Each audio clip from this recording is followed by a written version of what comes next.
मित्रों, साथियों, माताओं एवं बहनों, आप सब लोग इस बात को जानते हैं कि हम अपनी ताकत को पहचाने।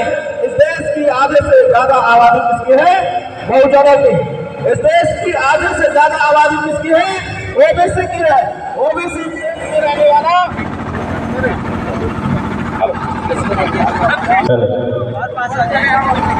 लगभग 65% तो सब में हमें कार्यपालिका हो चाहे विधायिका हो, सब में हमें आरक्षण चाहिए कि नहीं चाहिए?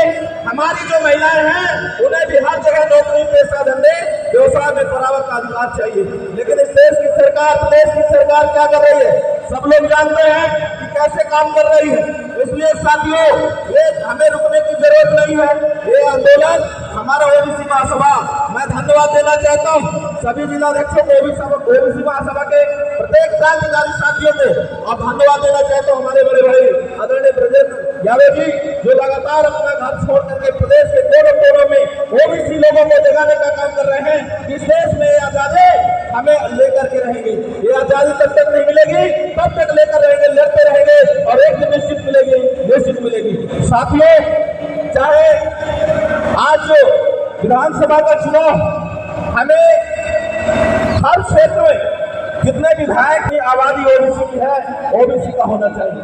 मैं कहना चाहता हूं कि यदि हमारा प्रत्याशी ओबीसी का हो तो ओबीसी को वोट देकर के ओबीसी महासभा के सदस्य उसको चुनाव में जिता करके भेजना है। उन मनोवादियों को जो कमजोर और हमें शोषण करने का काम कर रहे हैं, ऐसे लोगों को चुनाव में जिताना नहीं है, क्योंकि वही लोग हमारे ऊपर, हमारे बहनों के ऊपर, भाइयों के ऊपर, आने वाली पीढ़ियों के ऊपर ऐसे ऐसे कानून बनाते हैं जो कि आगे चल करके बहुत ज्यादा नुकसान हो सकता है।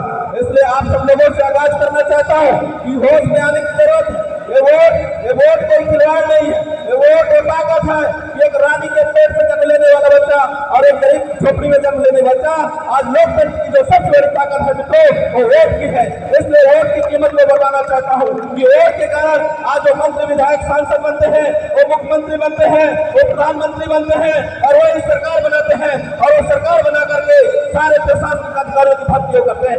आज हम बात करते हैं कि हमारा ओबीसी का इस मध्य प्रदेश के अंदर कोई जज नहीं पाया जाता है।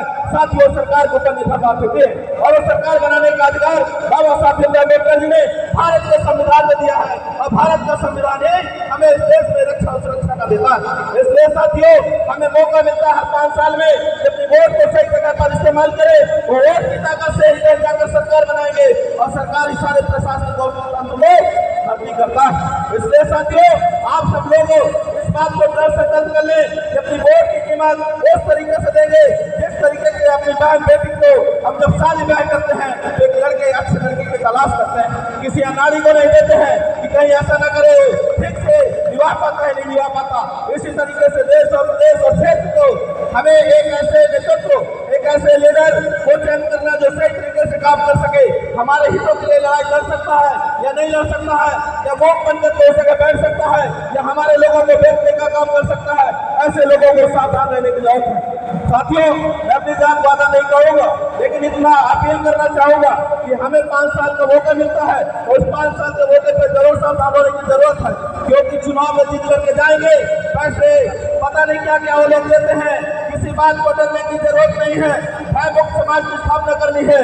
जिस तरीके से महात्मा ज्योतिबा फुले ने समता मूलक समाज की स्थापना करने की बात कही थी, आज देश के अंदर हमें इस बात को ओबीसी महासभा पर जिक्र है, गर्व है कि आज मध्य प्रदेश ही नहीं पूरे देश के अंदर ये बता दी है कि अपने अधिकार लेकर के रहेंगे। साथियों, इसी बात के साथ मैं आप सब लोगों को चरण स्पर्श करते हुए, नमन करते हुए, जय सेवा जय जोहार करते हुए, नमो बुद्धाय करते हुए एक बार फिर से बोलूंगा, मेरे साथ आप लोग नारा लगाएंगे, ओबीसी महासभा जिंदाबाद, ओबीसी महासभा जिंदाबाद, ओबीसी महासभा जिंदाबाद, बाबा साहब भीमराव अम्बेडकर जिंदाबाद, बाबा साहब भीमराव अम्बेडकर अमर रहे, बाबा साहब भीमराव अम्बेडकर अमर रहे, महात्मा ज्योतिबा फुले अमर रहे, महात्मा ज्योतिबा फुले अमर रहे। आप सब लोगों को बहुत बहुत साधुवाद।